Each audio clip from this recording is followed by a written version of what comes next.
Bonjour à tous, bienvenue dans Tilt, le mag des bonnes idées. C'est tous les jours à 12h et 18h sur TV Tour Val-de-Loire. Au programme, ce soir, nous évoquons la finale du championnat de France de Rubik's Cube. C'est le mercredi 20 juin à Vendôme. On en parle avec Jean-Christophe Delédic et notre champion qui est en plateau. Il s'appelle Timothée. Découverte de ce fameux Rubik's Cube, ou redécouverte, parce qu'il a eu un succès incroyable dans les années 80. Et ce qui est incroyable, c'est son comeback. Bonjour à tous et merci d'être avec moi. Comment ça va en plateau? Ça va. Ça va bien. Super. Ça va bien Timothée? Oui. Alors je précise d'emblée, on s'est mis d'accord juste avant, j'aurai le droit exceptionnellement de tutoyer un invité. Comme tu as 14 ans, je me permets. Bienvenue, il y a plein de choses devant toi qu'on va découvrir dans un instant. Je ne savais même pas qu'il y avait autant de Rubik's Cube différents. Je suis ravi qu'on t'accueille ce soir. Jean-Christophe, justement, Timothée en direction maintenant de la finale du championnat de France Inter-Rubik.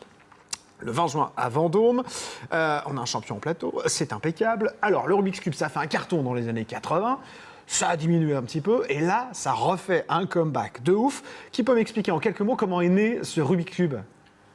Ce Rubik's Cube? Ouais. Dans les années 80? Ouais. Ah bah, il est né parce que un professeur d'architecture, Monsieur Rubik, qui a donné son nom au jeu, eh bien, s'est dit, voilà, ça, on peut le manipuler dans les 3 directions, donc c'est bien pour mes élèves en architecture qui vont voir les plans bouger, etc. Donc il a inventé ce jeu, et puis la première fois, il a mis 6 mois à le refaire, quoi.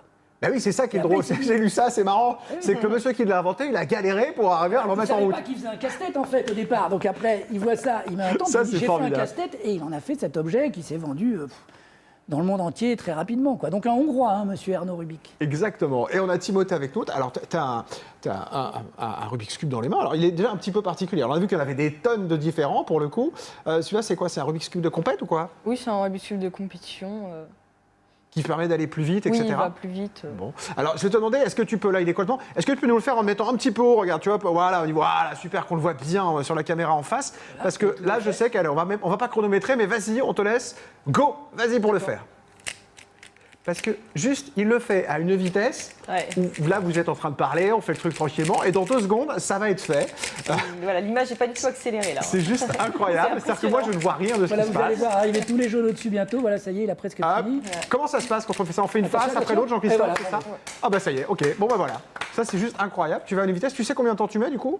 J'imagine, tu te chronomètres, puisque c'est un des buts de la compétition, c'est ça, de le faire rapidement? Alors le but de la compétition, en fait, tel qu'on l'a fait depuis 11 ans, c'est la 11e année, c'est de faire une compétition par équipe. Donc en fait, lui, c'est un des champions de son équipe du collège Jules Ferry à Hermont, dans le 95.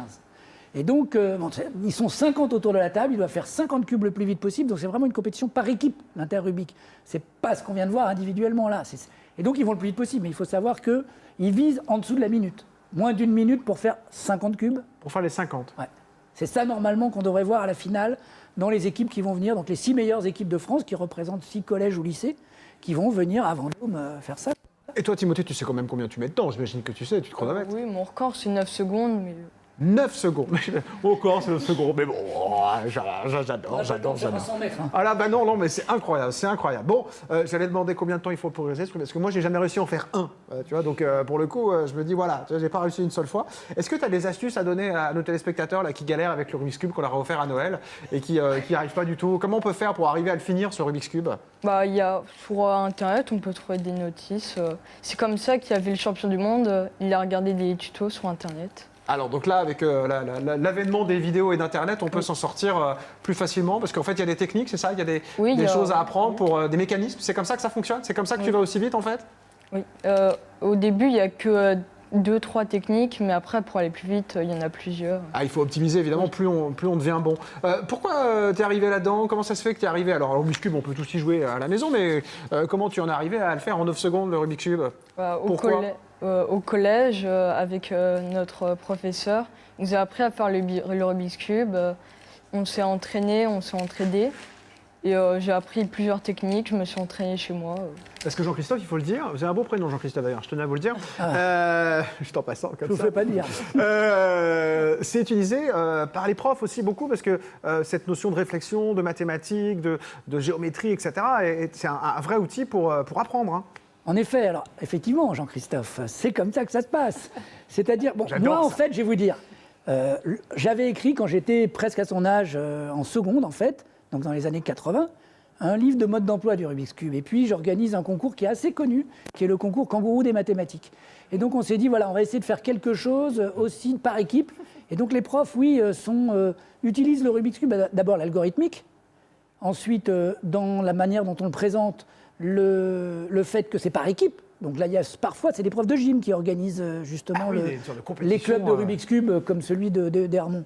Et puis voilà, il y a cet esprit d'équipe, de rapidité, chacun a sa tâche. C'est comme une course de 4 fois 100 mètres, c'est pas forcément les meilleurs champions qui vont gagner, parce qu'il faut se passer les Rubik's Cube.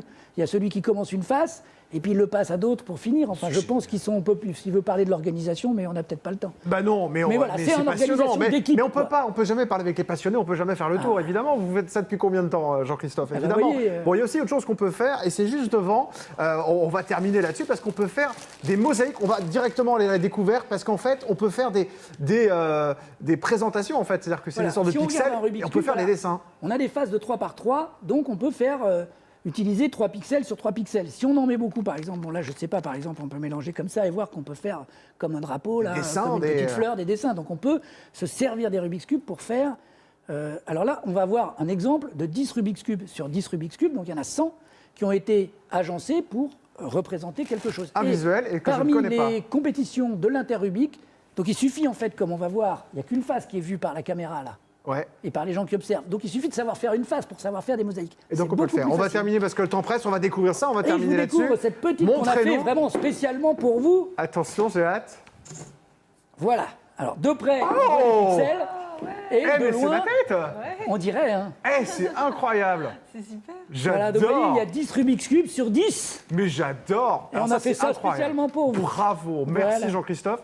Ah, c'est moi, mais si On c'est peut moi, faire, voilà, c'est de loin, incroyable. hein, Merci beaucoup. c'est pas, hein. Merci beaucoup. Bon, Voilà. bah écoutez, rendez-vous donc le 20 juin, 13h-17h, entrée libre à la salle Minotaur à Vendôme pour voir tout ça.